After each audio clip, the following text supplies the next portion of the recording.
Welcome to the Windows Computer and Technology channel. And, there's a lot going on with Windows, and there's a lot of negativity. And some is definitely Microsoft's fault.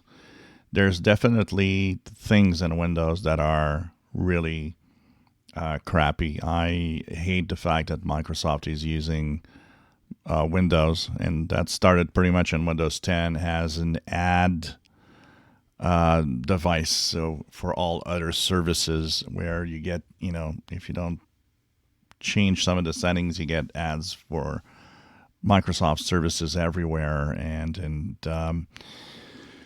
the fact that Microsoft doesn't listen really to anybody and just does what it wants to do. And we talked about it, how unfortunately it kind of turns off some enthusiasts. I'm still an enthusiast, but I do find that Windows and Microsoft is going in the wrong direction, and it mostly has to do with Microsoft itself and some of the decisions they're taking, which is so stupid at times.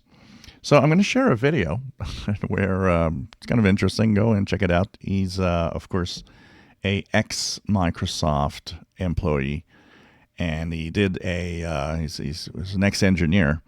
And as a retired Microsoft engineer, decided to do a video called Windows Sucks and how I'd fix it. This is a very popular channel that's called Dave's Garage.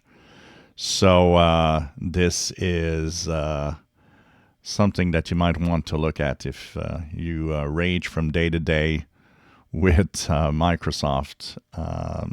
Go and check it out. There's some valid viewpoints, interesting viewpoints, and interesting discussion also on how why some decisions, why things happen the way they are. So I guess it could be interesting to go and check that out. So I'll share the link to the video in the description below. Go and examine that 16-minute video. If you enjoy my videos, please subscribe, give us a thumbs up. Thank you for watching.